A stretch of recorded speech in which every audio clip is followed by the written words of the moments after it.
Tinawag ni Davao City 1st District Representative Paulo Duterte na panilihis sa ibang issue ang mga impeachment complaint laban sa kanyang kapatid na si Vice President Sara Duterte. Hawak na ng Office of the Speaker ang tatlong reklamo. Ating saksihan. Ngayong nakahain na sa Kamara ang tatlong impeachment complaint laban kay Vice President Sara Duterte at naitransmit na rin sa tanggapan ni House Speaker Bogie D. Inaasahang maisasalang na ito sa order of business sa plenaryo. The moment it is done, yung referral to the Justice Committee after matalakay sa Rules Committee, then pwede na i-refer sa Justice Committee. At pag mangyari yan, considered na nga, deemed initiated na yan for purposes of the one-year bar rule. Pero sa gitna ng usaping impeachment laban sa Vice Presidente, may pahiwatig ang kanyang kapatid na si Davao City 1st District Representative Paulo Duterte na tila panlilihis daw ito ng issue. Tanong ng kongresista, nakalimutan na raw ba ang trilyong pisong anomalya sa flood control o sadyang pinalilimot ang issue? Noong una raw may mga investigasyon ng Independent Commission on Infrastructure o ICI, pati ang Senate Blue Ribbon Committee. Pero bigla na lang daw nawala na parang bula. Sa halip nagkaroon ng tinawag niyang carefully timed impeachment spectacle, ang sagutan ng Senado at ng Chinese Embassy kaugnay sa West Philippine Sea. At bigla daw lumabas ang isang dating House Speaker sa saktong oras na may inihaing impeachment complaint sa Kamara. Halata daw na ito ay panlilihis.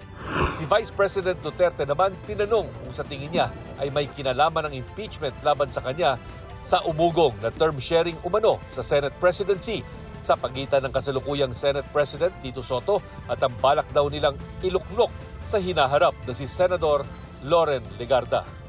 Nabuo ito ngayong posibleng umabot sa paglilitis sa Senado ang impeachment complaint ni Duterte. Nilinaw ng bise na wala siyang kinalaman dito. Mula naman akong nakakausap na senador sa term sharing. In fact, hindi ko na nga kinakausap yung mga senators. Kasi napapansin ko kapag merong kumakausap sa akin or tumutulong sa akin or kahit man lang nangangamusta sa akin ay binabanatan ng administrasyon. Pinafailan ng kaso, tinitreten, hinaharas. So, ang nangyayari sa akin ngayon ay hindi ako makikipag-usap sa mga tao para na lang maiwas sila sa init ng ulo ng administrasyon. Ganun din sa mga senators. Para sa GMA Integrated News, Chino Gaston ang inyong saksi. Tinawag na political stunt ng tagapagsalita ng Chinese Embassy ang Senate resolution na kumukundina sa mga payag ng mga opisyal ng Chinese Embassy. Laban po yan sa mga opisyal at institusyon ng Pilipinas. Ang buwelta naman ni Senate President Tito Soto, tila gusto silang patahimikin ng tagapagsalita ng embahada. Saksi, si JP Soriab. Sa isang pahayag, kinondena ng Chinese Embassy ang Senate Resolution 256 na inadopt ng Senado kahapon. Si Embassy spokesman Chi Lingpeng tinawag itong political stunt. Pinuna niya ang pambabanta umano at paninindak ng ilang mamabata sa mga Chinese diplomat at pagbaluktot umano ng katotohanan para lituhin ang publiko. Bagamat walang tinukoy na partikular na opisyal si Chi, kinuwestiyon ni Chi ang nalalaman ng mga mambabatas pagdating sa diplomasya para lang daw sa politikal na interes ang kanilang ginagawa.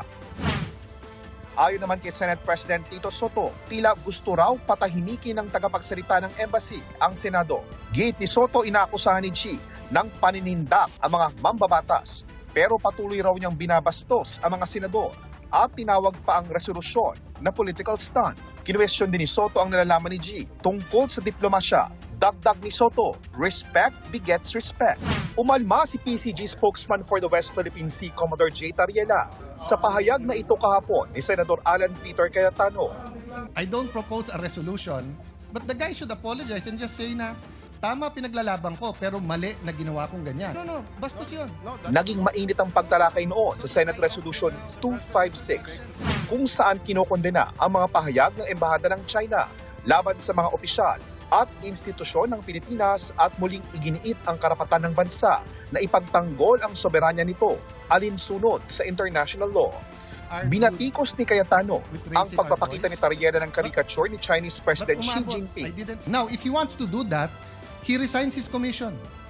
He can go around, he can join the media, he can be a blogger, he can be a professor. But when you're in uniform,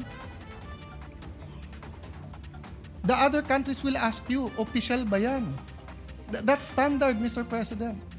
Kaya tayo nagkakaproblema. Ang sabi niya pa, hubarin ko yung uniforme ko, mag-vlogger na lang daw ako. I mean, I've been doing this job for more than 3 years already. I don't think na meron akong masamang ginawa para sa interes ng bayan, para bastusin at babuyin ni Senator Cayetano ang pagkatao ko. Tinanong din si Tariela tungkol sa paghimok sa kanyang mag-sorry dahil sa paggamit ng caricature ng Chinese President. Ang response ko dyan, nag-sorry na ba ang China sa pag-violate ng ating karapatan sa West Philippine Sea? Sa patuloy na pag-harass ng Filipino fishermen? Are there any apologies that were extended to us by the Chinese government? Ngayon, kung pipilitin ako ni Senator Alan Peter Cayetano, yan ang tanong ko sa kanya. Sa talumpati ni Chinese Ambassador to the Philippines Ching Chueng sa Chinese New Year reception, sinabi ni Ching na dapat daw umupo at mag-usap ang Pilipinas sa gitna ng hindi pagkakaunawaan ngayon. Let's sit down. Let's talk. Kabilang sa mga bisita sa pagtitipon si First Lady Liza Araneta Marcos at ilang ambassadors ng mga kaalyadong bansa ng Pilipinas, gaya ni Japanese Ambassador to the Philippines Endo Kazuya. Para sa GMA Integrated News, ako po si JP Soriano, ang inyong saksi. Pumanaw po sa edad na 89 si dating House Speaker Jose De Venecia Jr. Sa payag ng kanyang may bahay na si Congresswoman Gina De Venecia, kinilala ng kanilang pamilya ang 6 na dekada na paninilbihan ni De Venecia. 7 terminong nagsilbi si De Venecia bilang kinatawan ng ika-4 na distrito ng Pangasinan. 5 po sa mga ito, naupo siya bilang House Speaker. Sa isang pahayag, nagpaabot ng taus-pusong pakikiramay ang liderato ng Kamara sa mga naulila ni De Venecia. Maglalatag po ang Department of Migrant Workers ng legal na hakbang kaugnay po ng pananakit sa isang babaeng OFW sa Singapore. Sa viral video, kitang sinipa pa ng isang lalaki ang OFW sa loob ng isang mall. Saksi si JP Soriano. Sa videong ito na viral sa social media, nakikitang nag-uusap ang lalaking ito at isang babae sa isang kilalang mall sa Singapore. Maya-maya, makikita sa video na biglang sinipa ng lalaki ang babae sa tagiliran. Nabuwal ang babae na isa palang OFW sa Singapore, pati na rin ang nanipang lalaki.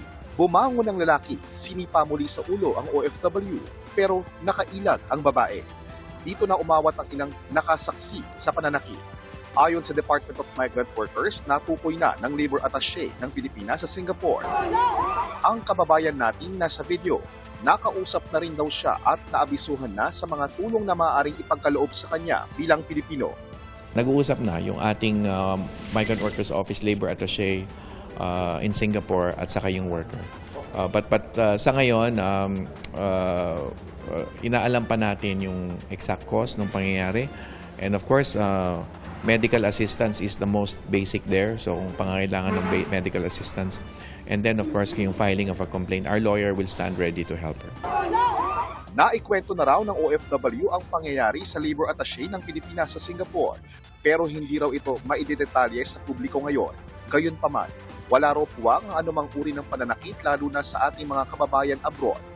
It's assault, physical assault, diba? It's a crime anywhere in the world. So especially in Singapore. So we definitely are looking into it and taking the necessary legal action. Aabot sa mahigit 200,000 Pilipino ang nagtatrabaho sa Singapore. Karamihan mga household service workers, pero dumarami na rin ang mga skilled at professional workers sa mga nakalipas na taon. Para sa GMA Integrated News, JP Soriano, ang inyong saksi. Magsasagawa ng parallel investigation ang Rizal Provincial Police Office kaugnay ng iligal umanong pag-aresto sa isang criminology student. Sa isang press conference ngayong gabi, sinabi ng Rizal PPO na nasa kustudiya na nila ang 10 pulis angono na isinasangkot sa insidente. We want to assure the public that we are fair, we will observe due process, no. Hindi lang yung victim pati rin yung sa proseso. So dadaan tayo sa proseso ito. Mga kapuso, tumataas ang presyo ng bigas sa ilang lugar dahil kaunti lang ang inaning palay. Ayon po yan sa Department of Agriculture. At pati po imported na bigas, posibleng magmahal din dahil naman sa palitan ng piso kontra dolyar. Saksi, si Maki Pulido. Sa Golden City sa Bukawe, Bulacan pa lang, kung saan mabibili sa wholesale price ang kada kilo ng bigas na ibebenta sa palengke, nagmamahal na ang bentahan. Pataas daw ng pataas ang presyo ng local rice mula nang pumasok ang buwan ng Enero. Sa loob ng isang linggo, araw-araw siyang tumataas. Kahapon, bumili ko 1,280, yung 25 kilos. Pagbalik ko po ngayon, 1,300 na. Almost 12 hours lang tumaas ang 20 pesos. Kaya nagmahal na rin ang kada kilo sa mga tindahan ng bigas. Sa Kamuning Market, Quezon City, halimbawa, ang premium rice na 50 pesos per kilo noong Enero, 53 pesos na. 12 pesos naman ang itinaas ng regular milk. Mula 40 pesos, ngayon 52 pesos per kilo na. 56 pesos per kilo na ang well milk mula sa 45 pesos. Lean season ang Enero at Pebrero, sabi ng Department of Agriculture, o kaunti lang ang ani ng palay. Sabi ng DA, inaasahan namang bababa uli ito sa anihan sa Marso. Pag ganitong panahon, medyo mataas talaga yung farm gate ng palay, which is good for our farmers. Sana, sabi ng ilang magsasaka sa Nueva Ecija, hindi bumaba ang farm gate price ng palay. Noong nakarang tag-ulan, ang ani namin 70 per hektarya. Ang presyo naman 10 piso. Kaya nalubing-lubing kami ng nakaraan. Ngayon, maasa kaming sana'y tumaas ang presyo. Kung mahal ang local rice, umaasa ang mga rice retailer na makapagbenta sila ng murang imported rice. May maximum suggested retail price kasi ito na 43 pesos per kilo. Pero sa Kamuning Market, 58 to 65 pesos ang imported rice. Sabi raw sa kanila ng mga supplier, kulang ang supply ng imported rice kaya mahal ang bagsak sa kanila. Minsan wala. Pag wala, titipidin ng mga biyahero yung kanilang stock, tataasan nila. Kasi konti lang ang dating, kaya mahal. Meron dapat imported rice, sabi ng Department of Agriculture. Mula noong Enero, 409,000 metric tons ng imported rice ang pinayagan nilang maangkat dahil lean season.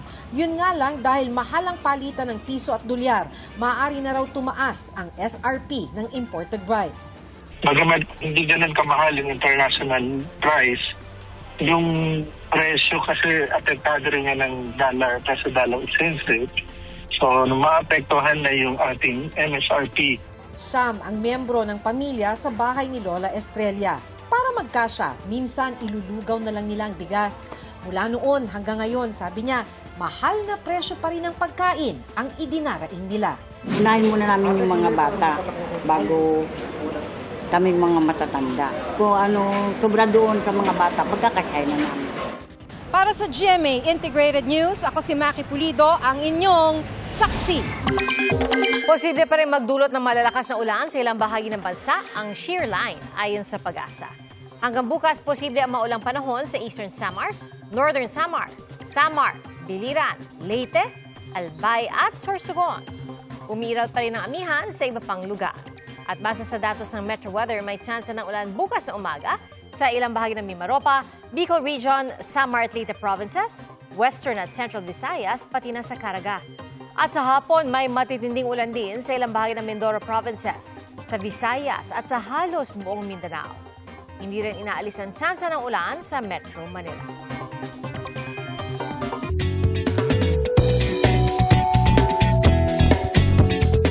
Saktong isang linggo bago ang Lunar New Year, mistulang mga diver mula pa sa Joseon Dynasty ang nagtanghal sa isang aquarium sa Seoul, South Korea.